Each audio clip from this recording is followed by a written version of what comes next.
Hi everyone, this is Godzilla Wolf 1 with a toy review. I'm trying to do this from a new location where I can set up a more permanent reviewing space. My last one, well, I had to basically reassemble and disassemble every time I did a review, which was getting annoying. So I just decided to do, well, try to get a permanent one like most people seem to have. This is at least my temporarily permanent place. Not worked all the kinks out of it yet. Like, for example, my lighting is not very good at the moment. Okay. Well, today I will be reviewing the Power Rangers RPM Mach Megazord. Or, if you so prefer, the Japanese name, the Goanger Sikyo, I think is how you pronounce the name. I'm not sure. Anyway, as I normally do,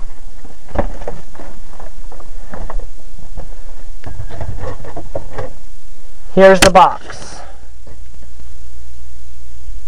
And yes, that is the Whalezord's face right there because they couldn't fit it in the package the way it was and keep the Whalezord's head on there. There's the three Zords that make it up.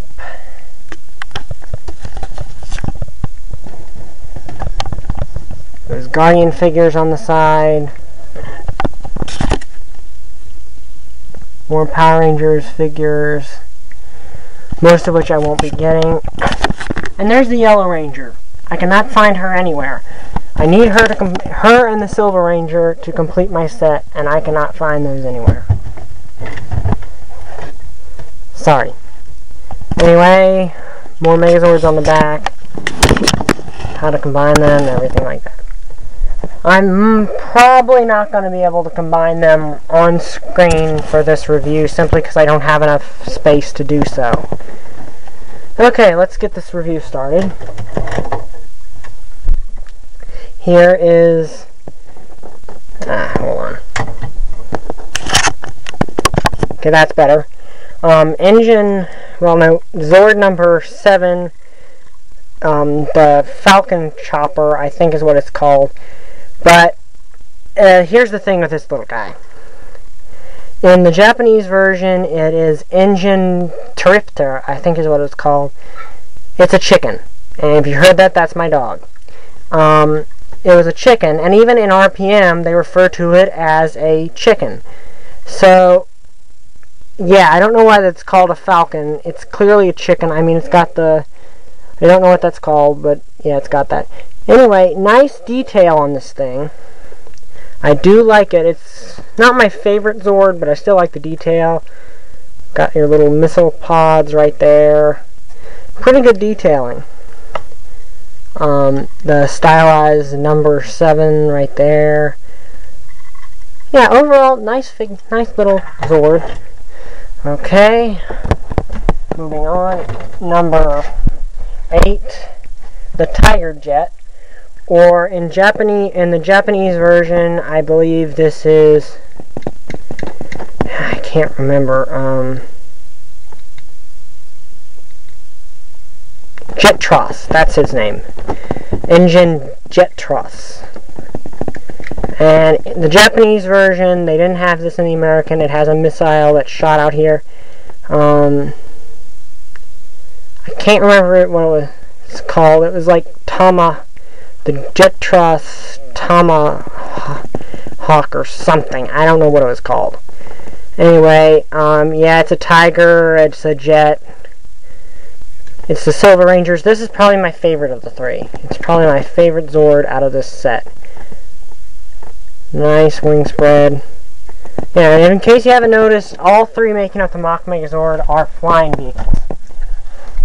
Okay, now, here's the thing. In the show, these two are apparently lost Zords from when Dr. K was first making this back in Alphabet Soup, which makes sense in context, trust me. That's the name of the secret government installation. Anyway, she made these along with the prototype gold and silver morphers, and, well, now they were discovered again when the Rangers were out in the wilderness, and the gold and silver Rangers came to rescue them. But the last one, the Whalezord, Please hold on a second. Sorry about that, my backdrop started falling over. Okay, the Whalezord, on the other hand, was created by Venjix as a doomsday weapon. Yeah. How this was supposed to be a doomsday device, I don't know. But Dr. K reprogrammed it with whale DNA, and now it's this thing. But here's something I don't understand about that. Why does it have a stylized 9 on it if it was made by Venjix? Seriously, I don't understand that. Anyway, this is the only one that came with an engine cell. You pull that open. Here's the engine cell, number 9. Slide it in, seal it up. Only one with an engine cell. Not much you can really do with it. Wings move up and down. Nice. And for some reason, the mouth opens. I don't understand that, really. But I think it's because in the show, when this Zord was in the Megazord mode, it would open to produce the finishing bow attack. I'll explain that later. There's something else the Whalezord does, though. Okay, the Whalezord has a second mode. And what you do is you take this tail section back here, flip it open. There's a set of tabs on the wings. Tab them in place, like thusly. Flip these around. And then lastly, you take the head section here, rip it off, flip it over, and pop it back in place, and you have its alternate mode. The Japanese version has wheels, this one doesn't. Oh no, yeah, the Japanese version of this Zord was called Engine Jumbo Whale, I think that's what it was called. Well, anyway, this is it in its alternate mode. It's like a stealth bomber type vehicle. Only appeared in the show for like once for probably about all of 30 seconds. That's it. Only appeared for a very little time, and also these tabs on the wings, really, really tight.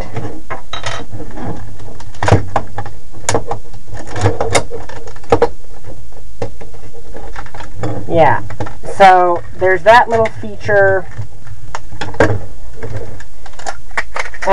In the show, it let it move faster. I think it lit on fire or something. I don't know. In the show, it didn't really do much. Anyway, and also these two pods that were formerly on the wings, they locked together like that. Don't know what that was for. I don't know if the Japanese version's pods, which were like twice this big, did it or not. Also interesting, because of that, each of the pods has separate. This has like a peg hole, and this has the tabs. They'll each only fit into one of the wings specifically. This one has 2 pegs, so only this one will fit.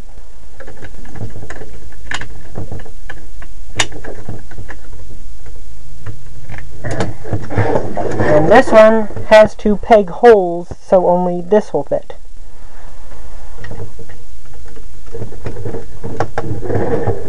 And that's the Zords themselves. Now, let's bring them together. And I'm pretty sure I will have to do I'll need to do something to get height on for this, but oh well. Okay, first off, take the Falcon chopper, take its tail off, slide it back in place,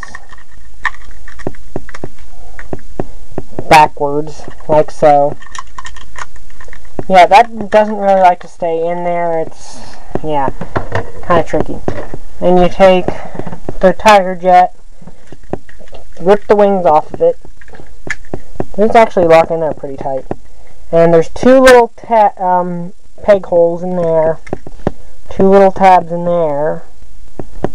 You just put it like so. Oh, dang it, my hand's in the way. Sorry! because of my stupid camera not having one of those really nice things where you can actually see what you're doing, I have to keep in one position the whole time. Anyway, that's all there is to that. Then you take the big guy over here, flip it, pull his tail open, pull it like that, and stand it up, making it too tall for my camera. Yeah, I had to boost my camera up a little bit. Okay, then you take the wings, pull them like that. That's one problem with this. The legs don't. The legs on mine are loose. I don't know if that's a universal problem or just mine. Okay, then you just plug these in.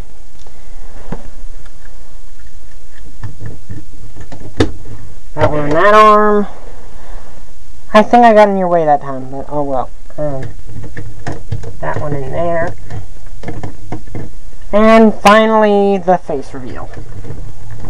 Tear the poor whale's face off again. And plug it into the chest. And there you have the RPM Mach Megazord. Let's get a close look at the head here. Very pilot-like, fitting the whole, this is a flying mecha theme. Yeah, you can look at this and tell, well, that's going to fly. Yeah. Anyway, so that's about it for the Megazord itself on its own. It's a nice Megazord, but my least favorite in this line. I'm going to have to review the full one in a part 2. I mean, like its interaction with the other Zords in a part 2. Because this one's getting kind of long, and the big combination gets way too big for my view here, and I'm going to have to move that to my dining room table. But anyway, here is it sized up next to the high octane Megazord, and its arm fell off. Let's just ignore that for a second, ignore its lack of arms. I think it's slightly shorter, actually. It's kind of hard to tell by looking. Yeah, it's slightly shorter, I think. And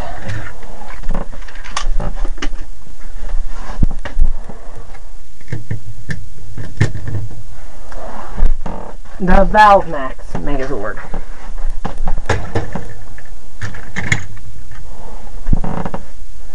Yeah, once again, kind of shorter. I think that's show accurate, though. Yeah, at one point we see all three of these Megazords at once. I probably wouldn't be able to get it here, but like, when they're first trying to form the Skyrev Megazord, these two, they all are supposed to run at each other and initiate the combination, but it doesn't work. Anyway, as for the Zord itself, I like it. It's not my favorite in this line, but it's still okay. The Paleo Max Megazord should be on its way soon, hopefully. But that's it. I give it a 4 out of 5. Unlike the others, which have more arm articulation, this one has, you know, the slight shoulder articulation on it. The High Octane has elbows to an extent, not fully functional elbows, but so elbows. All this really has is a nice ratcheting arm joint. And while its legs can do that, but really there's not really any articulation in any part of this thing's body except, well, it does have this, but there's really not much you can do with that. Well, you would kind of be able to get some posing out of it. Well, that ain't too bad, right? You know, it looks like it's pointing, but really the big problem with this is his head doesn't rotate. If his head rotated, you'd probably be able to get a bit more out of it. Anyway, that's my review. I hope you enjoyed it. Bye.